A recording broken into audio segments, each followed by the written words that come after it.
Thanks, Jamie. All right, yeah, it looks good. We have about 24 here. So greetings, everyone. I'm Lee Eisen. I'm the Executive Director of AIA San Diego. We're a nonprofit professional organization comprised of architects and designers in San Diego. And we're actually part of a nationwide network with AIA National and also part of a statewide network with AIA California. So one of AIA's goals is to be a resource to architects and designers. And that means throughout your entire career, including your academic tenure and even your pre-professional careers. So I'm really thrilled to welcome you to day 3 of AIA San Diego's Career Connect. If you'd like to catch sessions from yesterday and the day before, or find out what's happening later this week, visit aiasandiego.org. You'll find all the information there. We'd love to connect with you throughout this week as we continue our Career Connect. But today we're offering an interview workshop. And so I'd like to introduce my colleague, Kevin DeFreitas, who serves as the Vice President on AIA San Diego's Board of Directors, as well as on San Diego Architectural Foundation's Board of Directors, and probably a whole host of other organizations. And during his day job, he runs his own firm, a boutique-sized firm with an established reputation of applying artfully conceived and research-based solutions to his clients and projects, combining technical expertise with inspired and enduring design. And Kevin is just a great resource in the industry. He's a great person to connect with. He basically knows everyone and knows the whole history of architecture and design in San Diego. And he is a person that we like to call a connector. So without further ado, Kevin, I'll turn it over to you.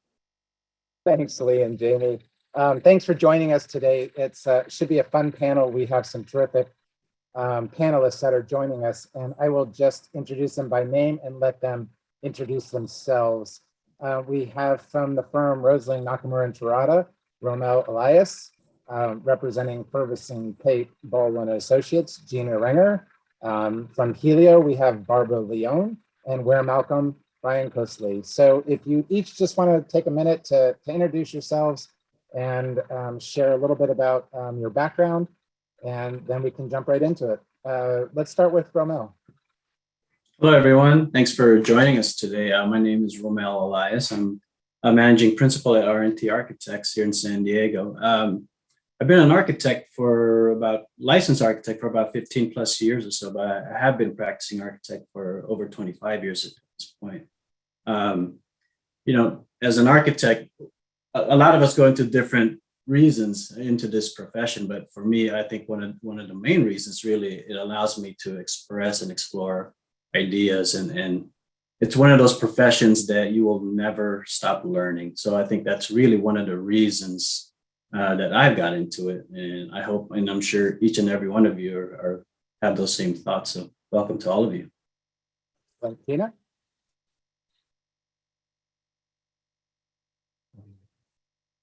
Unmuted. Hi, everyone. I'm Gina Renger. I'm an executive vice president and principal at Ferguson Pate Baldwin Architects. I've been practicing architecture for 27 years, dating myself. And why is it that I got into architecture? I mean, I truly believe that architecture is very powerful. I really truly believe that architecture has the ability to invoke change in our community. And I just wanted to be a part of that and creating amazing space for people to work in, play in, live in. So that's why I'm in architecture. Excellent. Barbara? Hi, everyone. Good morning. My name is Barbara Leone. I'm the co-founder and one of the principals at Helio Architecture Design. We're located in Little Italy. We're a boutique studio. We all are a full service practice. And we have most of our projects are related to commercial, retail, as well as some residential and multifamily projects, and the emerging cannabis sector as well. We have projects all throughout California, Northern California, as well as Colorado. And we just are really passionate about creating more progressive experiences and going against the status quo and really thinking outside the box when providing solutions to our projects. And we're really excited to be here as a part of this panel. Excellent. Brian, take us home. Good afternoon, everybody. Brian Koshley. I'm the regional director with Where Malcolm. Where Malcolm, at last count, we have 880 colleagues in the Americas from Sao Paulo all the way up to Toronto. We've been in the San Diego market now for 20 plus years. I have everybody beat because this is my 36th year as a practitioner. And you know, for those younger people that are part of the conversation today at the high school level, it was my junior high woodshop teacher that encouraged me to think about a career in design and architecture. So you can never start too soon to show an interest in our profession. Thank you, panel. This is a powerhouse panel that Jamie's put together. And she just sent me a message in the chat that said their combined billable hour for this panel is $1,374.25. So they have a lot. Probably more than that, Kevin. Yep. And if you add in Lee and Jamie's time, it goes north of $2,000 for this hour. So this is super pro advice. They're going to have different perspectives, as you said, Brian, from a firm that has 800 people down to the smaller firms that just have a handful. So take what you will. You're going to get different perspectives, and you'll find something, hopefully, from this session that advances you in your pursuit. So we talked a little bit about that, different sizes and scales. Why don't we talk about what that means when you're interviewing for a big corporate firm versus a smaller independent boutique shop? Brian, why don't you share what you're looking for in a candidate and how you would advise a candidate seeking employment at Where Malcolm, how they should prep? Sure. Well, let's start off with the fact that even though all of us look like we're completely straightforward citizens on this panel, we are all stalkers. So I am sure all the students who are participating today have a robust social media profile. And in advance of the interview, or quite honestly, the minute we get your resume, we are looking at everything. And not just something like LinkedIn, which is a professional platform, but we will try to get as much information about you as we can leading up to the interviews. So you need to be conscious of that. For our college students on board today, if you were doing keg stands over the weekend, we're going to know about it because we're going to see it on your social, and we're going to want to have maybe a discussion about that. So be aware of that. Come dressed to impress. I once had to present to a client and I showed up in a suit and the client was very, very casual. I was able to take my jacket off, loosen my tie, roll up my sleeves and connect with him and win the project. But if you come to an interview and you're dressed completely casual and the person sitting across from you is really buttoned down, that's going to be a swing and a miss. Barbara, representing a smaller firm, what stands out in your mind when a candidate comes through, and how would you advise that they prep if they were seeking a position at your firm?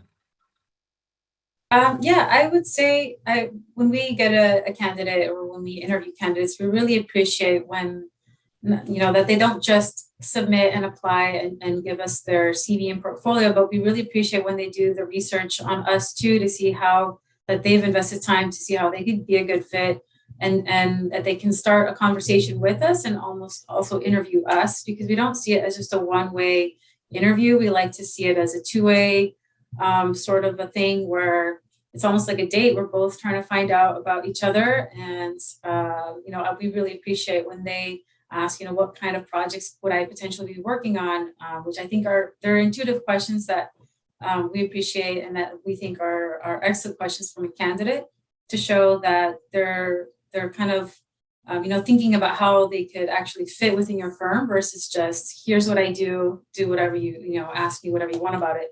But having that two-way conversation and participating in a conversation and asking us questions, giving us, just their take on how they perceive us is a really good way, I think, to prep for an interview. Excellent. And Romel, as we were discussing this question earlier, you talked about soft skills. Can you share a little bit more about what that means to you and what a candidate potentially would bring to your interview at your firm employing those soft skills? Yeah, absolutely. But by the time we contact you for an interview, we already have a good sense of your background, of your educational background, as well as your technical skills. So really, you're qualified. What we're looking for during our interview is really those soft skills, such as how do you communicate, how do you collaborate, how do you work with people? That's an important factor in architecture. And also, really, it's a matter of how we can get a sense of whether or not you fit that particular firm's culture. Every firm is different. How you fit in our culture may not be the same as you would for a different firm, and vice versa. So those are really the things that we try to pinpoint. And your way of really addressing that is, as you come in, try to do your homework about that firm and really try to find out if that's the firm that fits your type that you're looking for. And if so, find out what are those factors that would be important to that firm, really to create a better connection. When you talked about this question, you talked a lot about kind of personality, like passion and driving force. How does a potential candidate communicate that without scaring someone?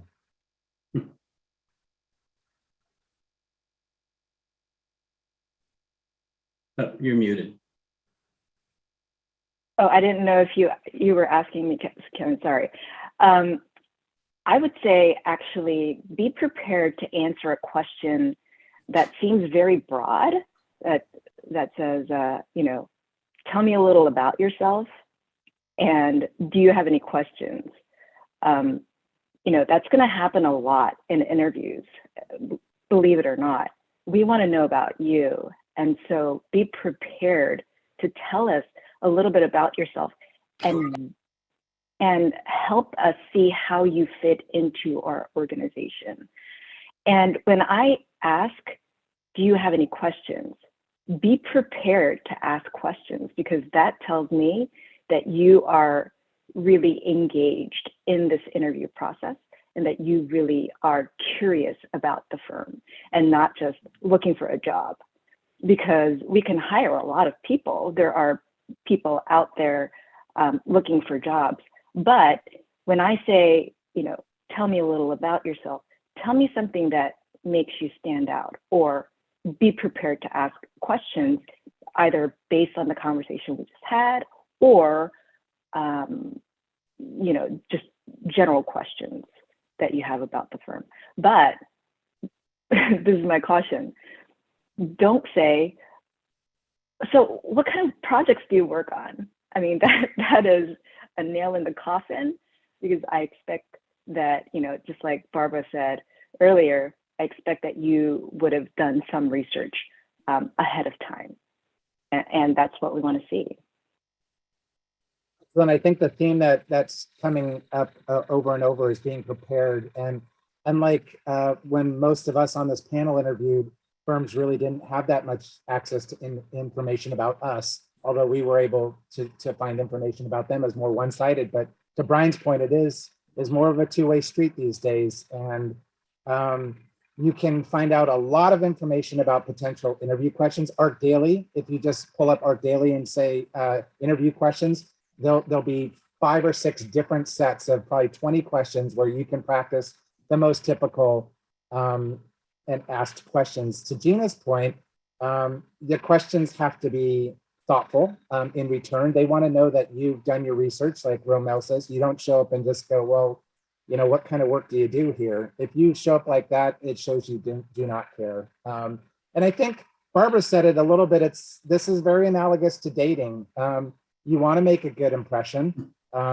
You obviously want to seem interested and engaged and share your personality, I think is what Brian was also saying, which is a little bit tricky because we're in this culture of fake it till you make it, right? And so there's somewhat this idea that asking questions shows your weaknesses or your vulnerability, but the right questions can actually inspire in a discussion that takes the interview into a much more interesting and deeper area that the interview wants to go, rather than just a technical. And to Romel's point, you're making a connection. Brian touched a little bit on this about dress code, when I was coming up, you wore a shirt and a tie, a button down, and nice leather Sunday church shoes. These days, that may not be the right approach. Do you want to jump in, any of you, and discuss like what is an appropriate dress code, and how do you find out what would be appropriate for a firm so that you're not terribly overdressed, which is probably not a bad thing, versus being terribly underdressed?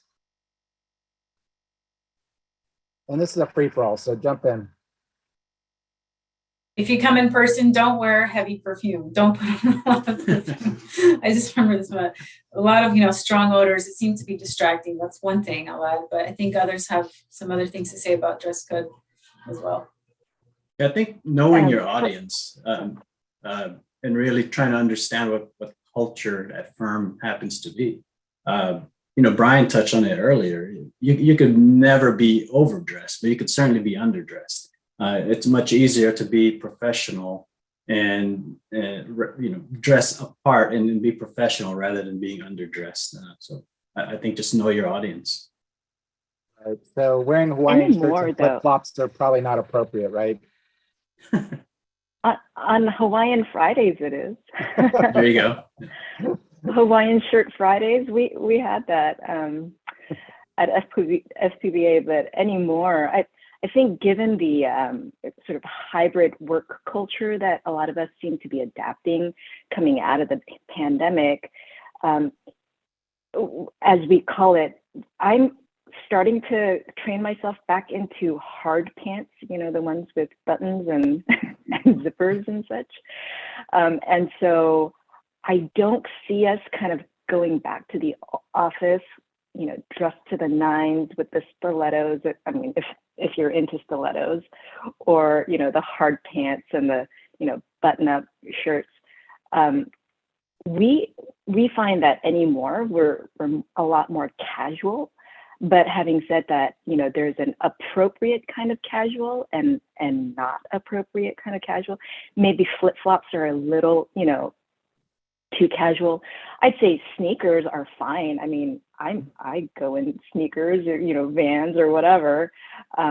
T-shirt, that's even okay, as long as it doesn't have some offensive graphic on it. But, it's always kind of nice to have a button-down shirt, or polo, or, plaid shirt and jeans. That's totally appropriate in our environment. Now, in a larger, more corporate environment, might be a little bit different. Brian, what are your thoughts on that? Yeah. I would add geography, because I've had the opportunity to work in a lot of different markets, and I will guarantee you San Diego is one of the most business casual markets in the country. So if you have the opportunity to interview with a firm, say in San Francisco or New York or Chicago, you've got to dial it up even more. So kind of understanding, Gina talked, I think, eloquently earlier about understanding the firm that you're talking to, but understanding the marketplace as well, because what's acceptable in certain markets is not acceptable in others. Good point. I also just wanted to add, just to kind of another thought I had related to Romel's comment. I think at the end of the day, the way you dress, whether it's for an interview, it's an expression of yourself. It's another version of how you can show express yourself in addition to your portfolio and your resume. And, whether we like it or not, the way we dress is how we are perceived. And I think just showing that you care, tailoring it to the firms that you're interviewing at, showing that level of care and how, you can express yourself through the way you dress. I think at the end of the day is just a benefit, something you could use to your advantage when you're interviewing. So that's all I would add as well. Sure. But I think there is a point about being comfortable, and you don't want to be so freaked out, in clothes that you only wear once a year and or ill-fitting or whatever. Before I go to a big interview, I wear a special pair of Shamu socks, and I listen to Killing in the Name of by Rage Against the Machine, and it just gets me so fired up, like I can do this. So do any of you have special things that you wear when you go to a big presentation or interview? Yeah, kick-ass shoes. Yeah. Always kick-ass shoes. Jimmy Choos, yeah. Shoes for some reason, even if the dress is somewhat professional. I think there's a statement that you can make, as a designer, that comes through in shoes. Yeah. They make you feel powerful, huh, Gina? It does. Yeah. It does. I had a mentor once tell me that it's more important to be memorable than to be correct. So I like to dress where whether we win the project or not, no one's going to forget that I was there. Yep. Excellent. The idea of a Shamu socks, I like that one. I might have to steal that one from you. And I always make sure to cross my legs so everyone can just get a little glimpse. But anyways, there's a saying that all experience is good to share. If you're a younger candidate and you don't have a deep portfolio of experience in terms of employment in the profession, what are some other ways that they can communicate something that's important about their organization or leadership skills or extracurriculars or ability to juggle multiple things that you as a potential employer would like to know about? I'll start off on this one. I think that some of the things that we look for in a resume that it's okay for you to either include or, comes up in an interview is, especially for your younger student, I like to see the types of extracurricular activity that shows discipline, something that shows that you've got perseverance. If you have mastered a certain instrument, if you are the captain of a certain club or, sport organization, if you have just excelled above and beyond, what somebody might do, right? The other one I would say is if you participated in, for example, Habitat for Humanity build, shows me that you aren't afraid to get your hands dirty, that you care about contribution to community. Things like that are things that I actually look for in a younger candidate's resume, and I would encourage you putting that type of thing, something of exceptional performance. Yeah, I would add to that something that would show your curiosity or your passion, and even show your versatility and communication skills. Really anything that would translate or transfer into work-related skills, right? So whatever that might be for you. Curiosity is always something that I look at in terms of when I'm interviewing someone. What do they like outside of the office? Your whole life does not consist of the firm, or it shouldn't. And I think having outside curiosities really is an important factor in that capacity. Yeah, we had a candidate once who talked about the fact that she was super passionate for first-person shooter games, and it really revealed to us she was applying for a technical position that was fairly software intensive, and it kind of showed us her passion for technology. And so, off the cuff, you would think you would never talk about gaming after hours as part of a job interview, but it did give us insight into her personality, and honestly, it kind of convinced us that she was a great fit for us.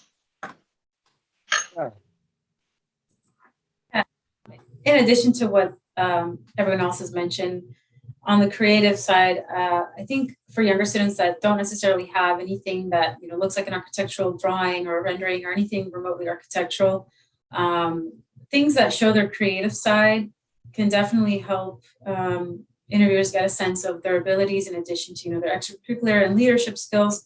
Things like if that candidate has done any sort of photography, artwork, painting, or any other media, or even like music that they've composed, things that really show their creative side and maybe the way that they can pay attention to detail and kind of zoom in on things, or things that they've created as a team with another project team that shows their ability to work with other people.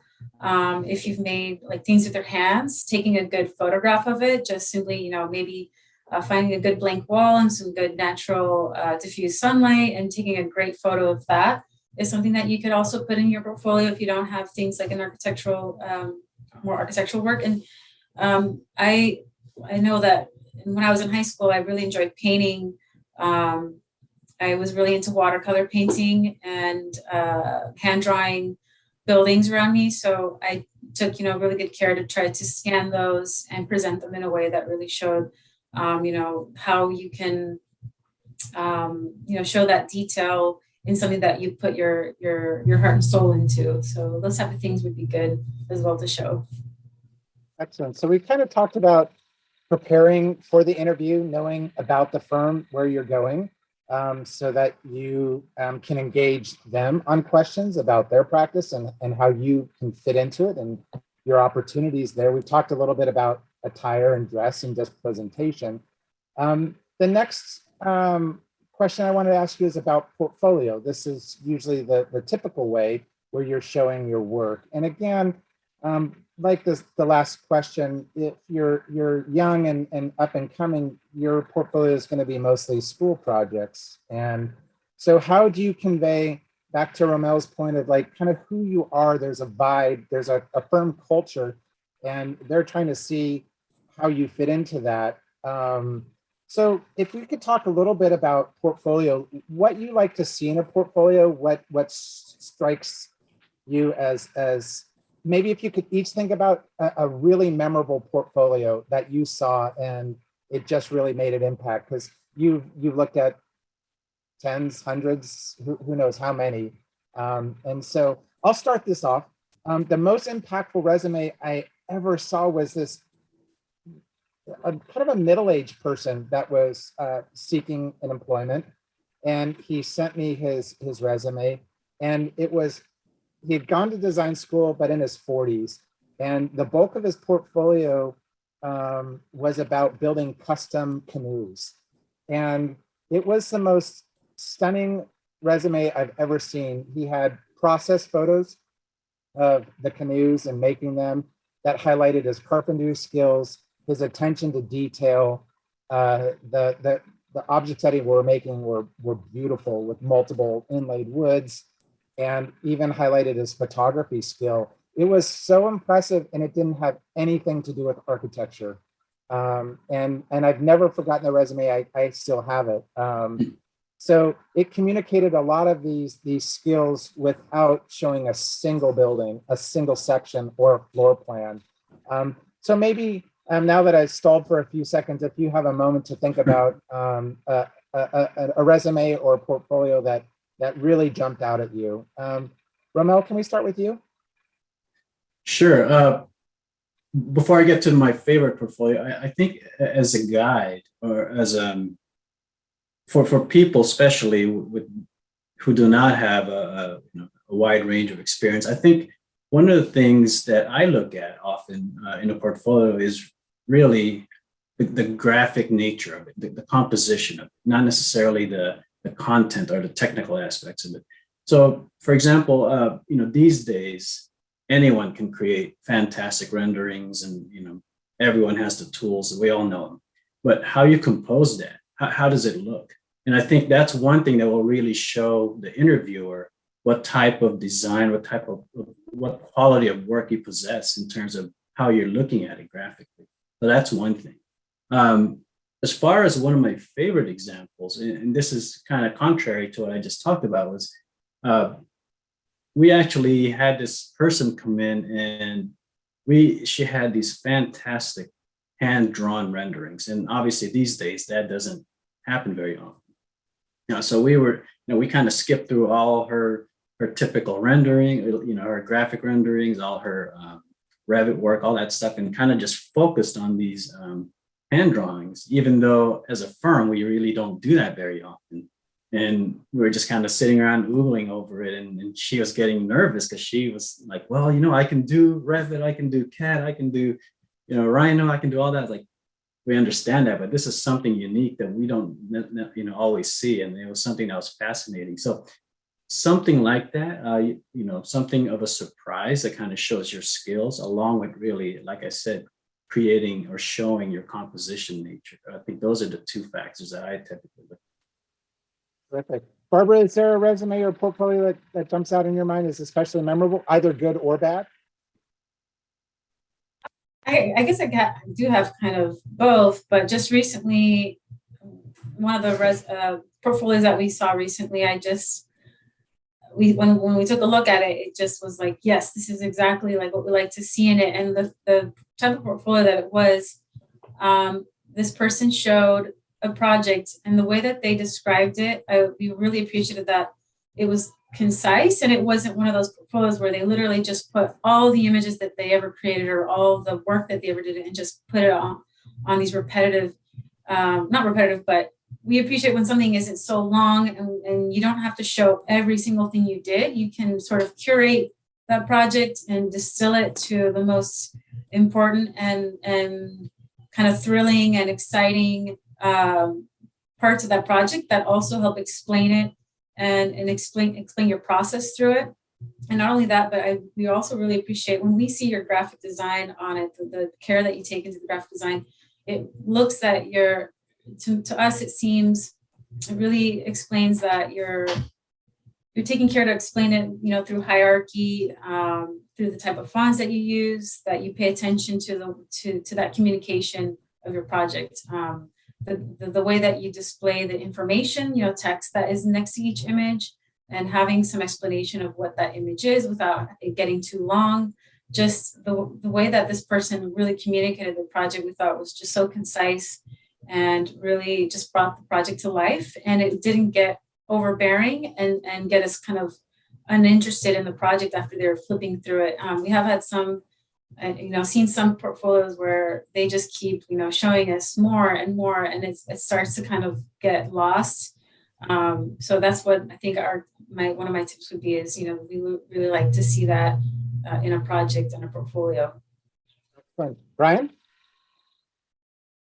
I'm glad you asked about a memorable experience that was bad. I'll give you a memorable experience that was bad. We had a candidate come in, and again, some of the themes that you've all been listening to, we're looking at everything: how you're dressed, how you speak, what your social media is, and part of that is to what Barbara was talking about with the last example, how the person presented the portfolio, what they showed, how they described. And so we got to the part of the interview. I was like, so great, show us your proposal. And the candidate literally just slid the proposal across the table in front of us and let it sit there like a closed book. And we slid it back and went, let's start this again. Show us, present to us your portfolio, because we're looking to see how you would present a project. How are you going to interact with our clients? If you're going to show up at a client meeting with a roll of drawings that a client really doesn't understand how to read and just give them the drawings, then that's going to be a huge fail. So, I'm not a huge advocate of over planning in advance or rehearsing in advance, but you should be able to flip through if it's not online, if it's more old school analog printed portfolio, flip through that portfolio, show us a project. And to Barbara's point, what was important about that one project? Because we're interviewing a lot of candidates. They all have a million pages, and we want you to be succinct, but we also want to hear how you're going to interact if we put you in front of our clients. Excellent. Gina?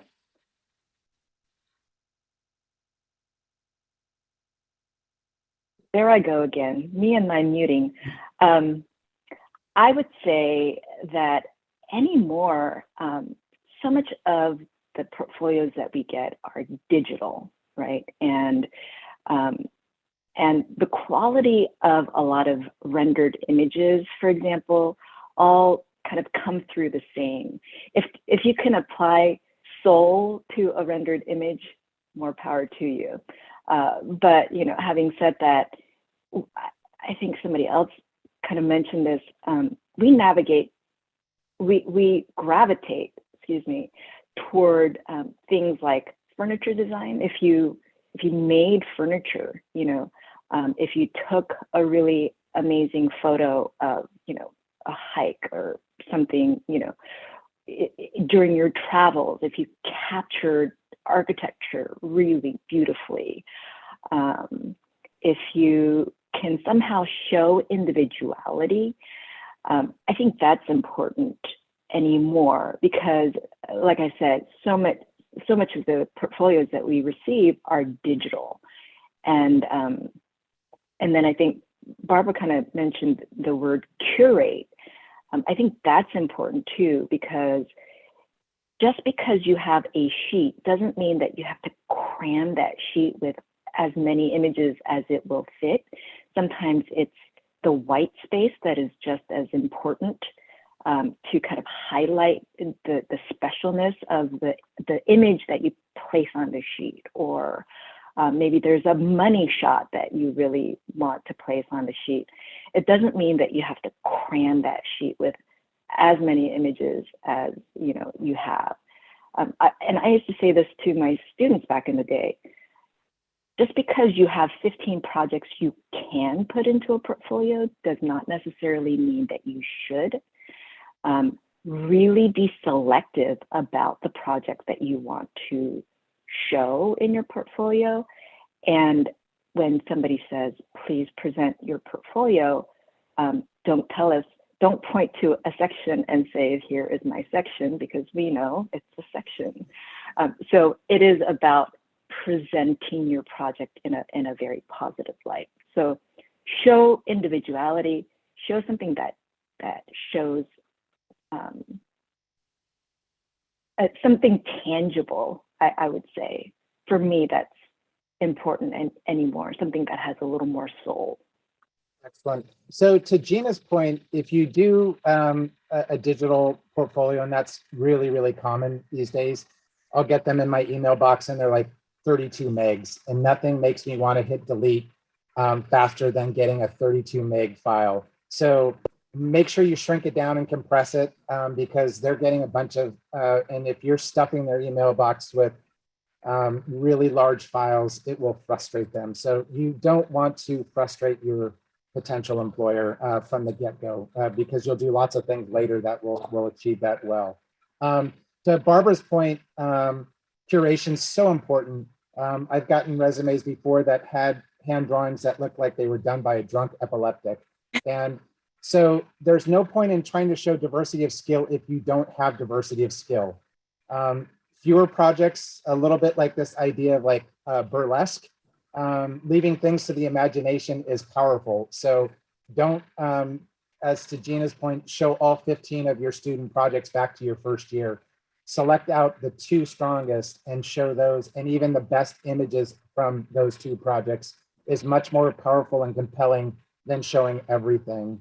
And I think to Romel's point as well, you're applying for a job with a design firm. If you haven't designed your resume or portfolio, then you've killed yourself right out the bat. Like when I get them and they're all text, it just makes me want to go to sleep. Like, your resume can have an image on it. It doesn't have to be a picture of you. It can be just a superimposed screen image of one of your projects in the background. But man, if that one pager is not sexy, it's going in the can. So I think, you have to approach your portfolio and your resume and the interview like a design project. You've got to prepare for it. So one small anecdote, when I was in college, my next door neighbor was a graphic art student, and he went skiing over spring break and he broke his arm. And this was back in the day when you use X-Actos and Konar rapidograph, and it was a lot of handwork.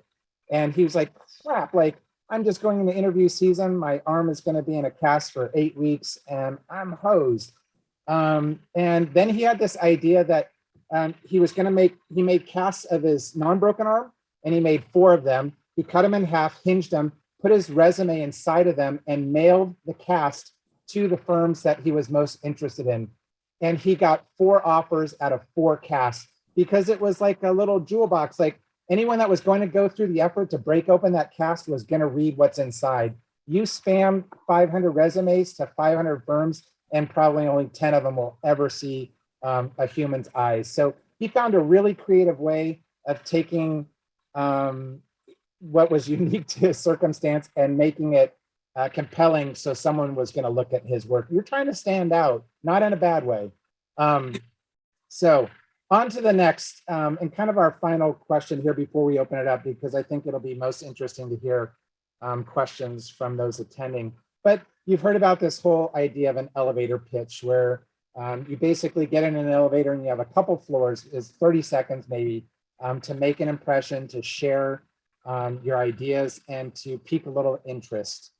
If you were going to give one piece of advice on how to show your true colors through conversation during the interview, what would it be? And Brian, you touched on this, like someone sliding their present portfolio across and just going, you look through it and you figure it out. That's not selling it. Like, you've got to have enthusiasm and energy, and like, this is something you care deeply about. So to this question, Brian, why don't you lead us off and maybe take us a little bit further into this about how do you convey in this conversation your true colors?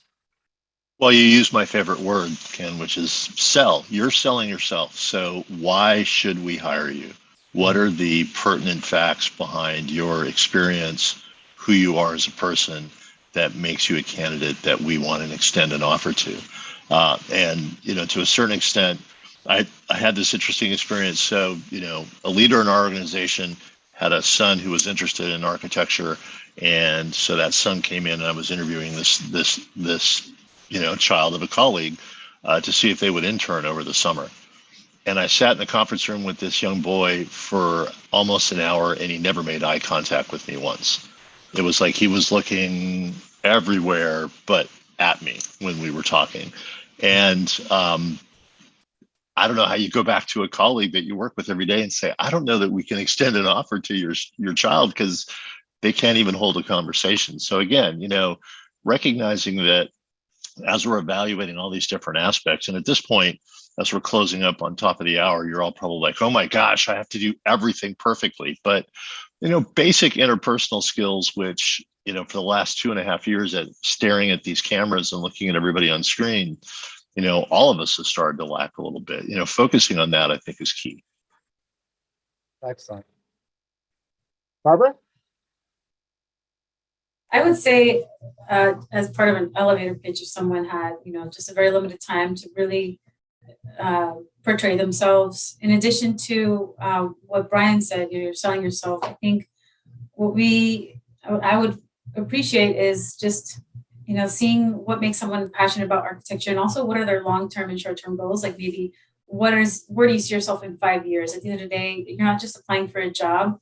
Do you see yourself, becoming an expert in this type of, market sector? Or, we like hearing that you want to become a licensed architect, or I would like to become, the best project architect that I can be. Kind of seeing what your goals are, what they would like to be, whether they're entrepreneurial or they want to be a part of a bigger a company. Seeing some of those like long-term vision goals just really helps tie everything back together after having already seen your portfolio. We see what you can do, your skills, but we like to hear, how you see yourself in the future. And that really kind of helps mold everything together and see you as a complete, sort of candidate. Dina?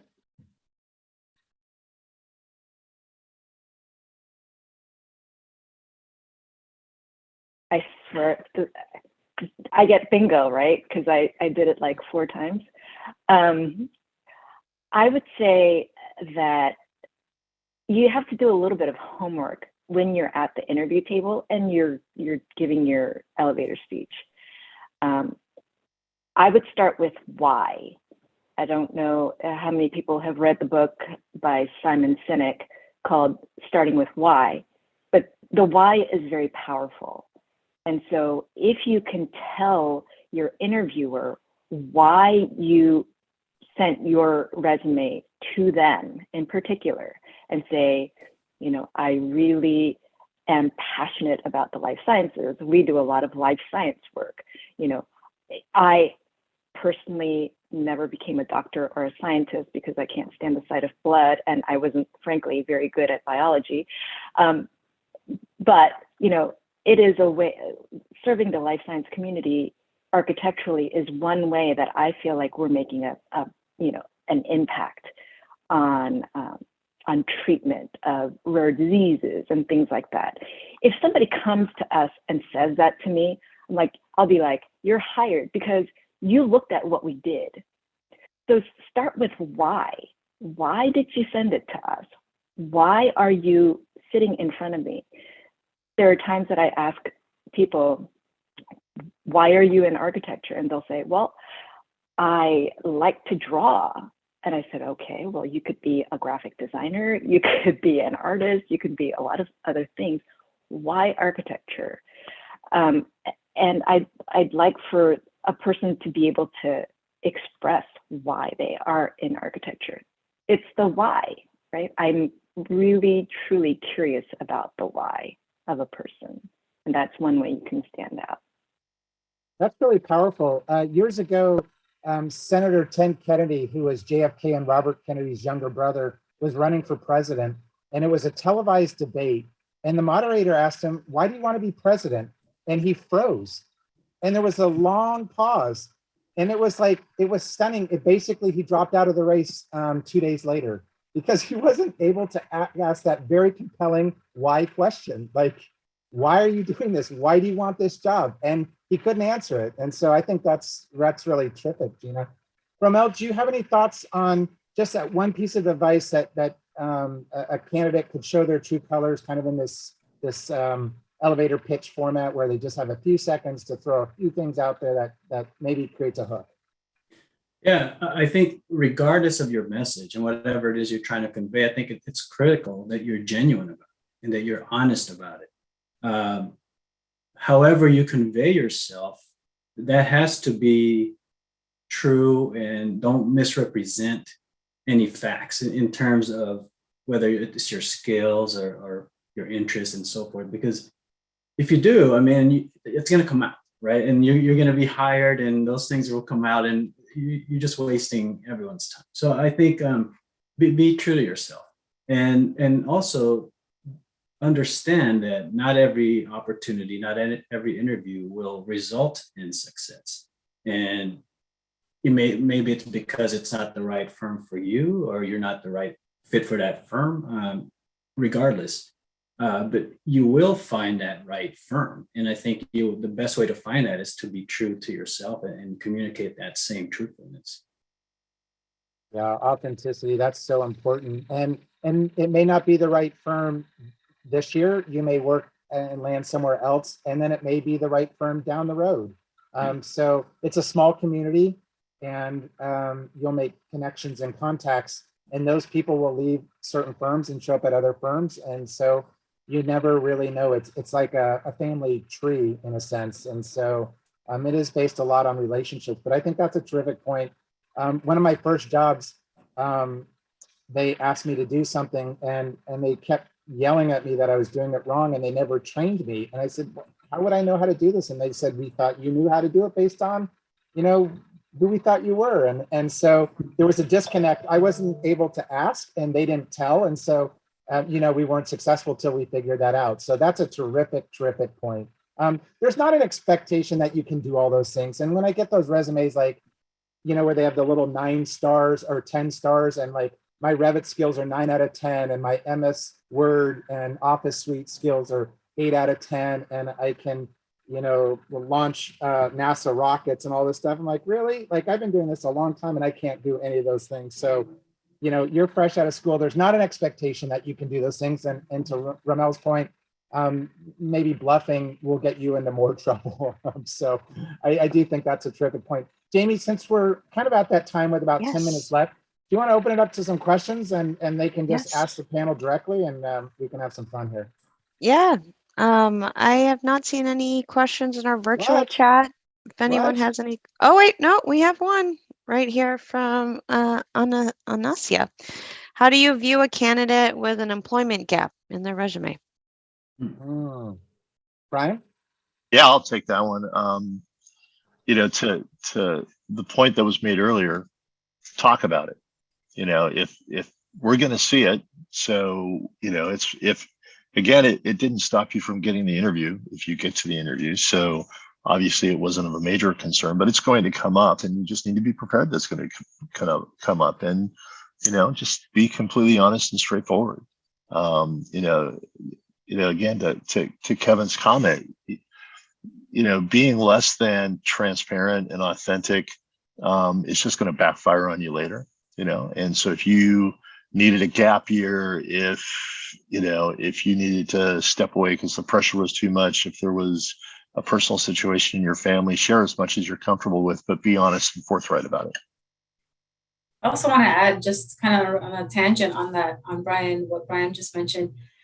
In addition to gaps, I know that, looking back on when I was interviewing, employers would always ask about your work history. And I was fortunate enough to be able to always, stick around in each firm that I was working at for quite several years. And I didn't hop around too much, but I do know that that's something that is a question that could realistically come up, where employers will ask, why did you only last 6 months here versus 1 year? Things like really short periods of time and hopping around between, job to job might not always look the best. And we just need to be prepared to kind of explain that and why that happened. The things, there are red flags sometimes, and you want to have a good explanation as to why you only lasted so long in one firm. And obviously you don't want, employers don't want to know that you got fired and let go, or that you left a certain firm on bad terms. They want to know that you left on good terms. And that's something that you would want to always be prepared to answer as part of your work history. And I would say that I think references are very important. We didn't really talk about references, but prior to the work gap, for whatever reason that may be, I think you definitely want to be very upfront about what you were doing why you were, there's a gap in your work history, but also be able to back up what you left off doing with the previous position, and have strong references. And I think that will make up for a lot of it. We actually have really great staff that actually had work gaps, but we looked into them, we checked references and found that they were an excellent hire, actually. So We have another. Okay. Jamie, can I jump in here? Or Kevin, sorry, I didn't mean to cut you off. I just want to interject quickly to say, this is an interview workshop panel, so I would encourage you, no pressure, to turn your cameras on and be face to face with these people who have taken their time, and you very well may be face to face with them at some point in an interview process later. It'd be cool if they recognized your face. Kelly, I saw you yesterday. Thanks for having your camera on. Brenda, thank you. Jorge, thank you. No pressure, but I think it goes a long way. That's a terrific point. And I was just going to mention something similar to that. It's like, you've got principals here of 4 big time firms. Like, you should have been spending this whole time thinking of a great question so that they could, Jamie could read your name out and loud. And to Lee's point, there's a lot of opportunities through AIA and the San Diego Architectural Foundation to engage and meet professionals. You can go to different events, project tours, and Lee can tell you all about those. There's all sorts of volunteering opportunities. In fact, 2 people that work at AIA now started that way, Ella and Michael Centrone. So there's lots of opportunities where you can meet professionals, make connections. They recognize your face. They've seen you a few times at events. So when you show up, they're like, hey, I saw you. You're like, you spilled your beer all over Rob Quigley. I'll never forget that. That was great. So anyways, you're trying to make connections, and any way that you can do that, it will benefit you. So Jamie, what's next question? Questions coming in from Dimitri. I know, good guilting, Kevin. Good. From Dimitri, should a resume include work experience unrelated to architecture if one hasn't ever worked in the field but has work experience? Romel? Yeah, absolutely. And I think we touched on this earlier, where if you're lacking experience, I think providing something in your resume or portfolio that shows some of those skills that would translate it is critical. Be selective about it, but certainly those should be allowed and encouraged. Yeah, I have 2 of my children were both head lifeguards at the Y. One got a job in computer science, one got a job as a school psychologist. But starting out, those leadership aspects, I think Gina touched on this earlier, those leadership aspects of those careers as first responder lifeguards played into their success in their chosen profession. Excellent. Jamie, next question. Yeah. Yes. So next, you spoke about youth. This is from Dondi. You spoke about youth. Do you find you preface your selection based on age? Don't answer that unless you want to get That would be called ageism. I was going to say, not unless we want to serve prison time. Exactly. No. I think we all agree that's no, absolutely not. That's straight up discrimination. Question from Vartan. I'm a third-year real estate and development major at UCSD. How should we approach asking for a higher salary? Because everyone says never accept the first offer. I guess that depends if you're really good at playing poker. I've had a couple instances in my career where someone made me an offer that I personally thought was spectacular, but I didn't tell them. Kind of sat there with a straight face, went, okay. So, I think key to that question is understanding your worth in the marketplace. There are tons of resources where you can figure out what the going rate is going to be. If you ask for too much, you're going to get shown the door. But if you ask for too little, I think sometimes that shows, to conversations we had earlier, a lack of research. So do your research in advance and always feel free to counter. And if I could just jump in quickly, AIA, locally and nationally, we maintain records of the going rates. So there are reports every year. So just call us, get in touch, and you can take a look at, what are people being paid at various levels in this region and beyond. Lee, could you put the address for AIA San Diego in the chat? And if anyone wants to sign up for the newsletter, there's tons of information. There's jobs listings, there's building tours, there's all sorts of incredible program that Lee and her friends are organizing weekly and monthly that you should take advantage of, and resources. So if you could do that, Lee, that'd be great. Jamie, we have probably time for two more questions. Do we have time for two more? So, two more quickies. yes.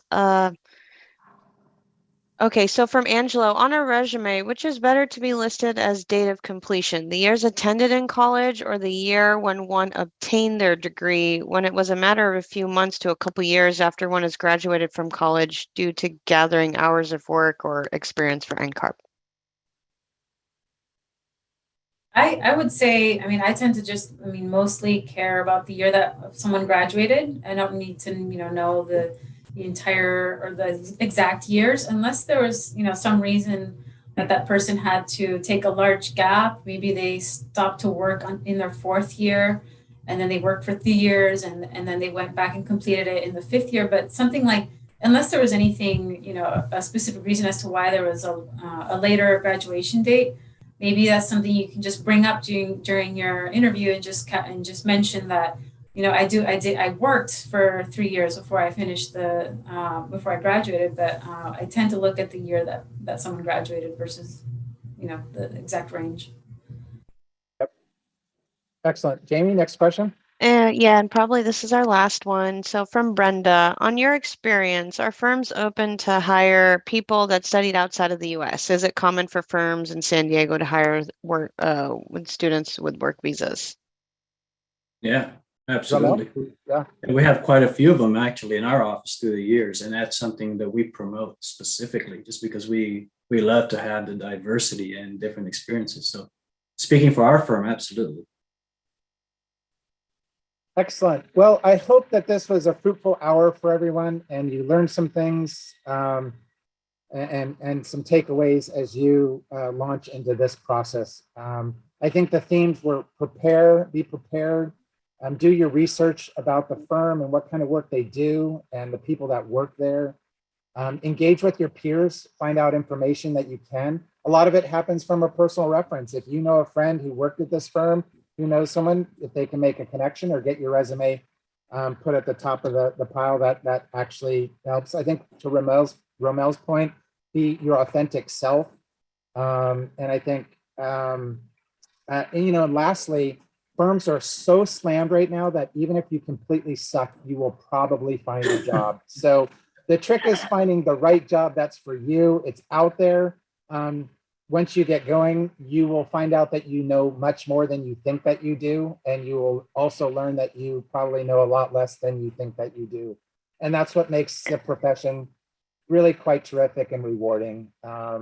So I'd like to thank our panel, Romel Elias from Rosling Nakamura and Terada, Gina Renger from Ferguson, Pate Baldwin and Associates, Barbara Leone from Helio, and Brian Cosley, who had to jump off from Where Malcolm. And thank you also to Lee Eisen from AIA San Diego for organizing this event and participating, and especially to the life force that is Jamie Intervallo. If you don't take anything away from this, write down that name and track her down. She's at LPA. She is super dynamic, and all that you need to do to be successful in their career is watch what she does. So thank you very much. Be well, get employed, get smarter, and make the world a better place. Thank you. Thanks, everyone. Thanks, everyone. Thank you. Good luck, everyone.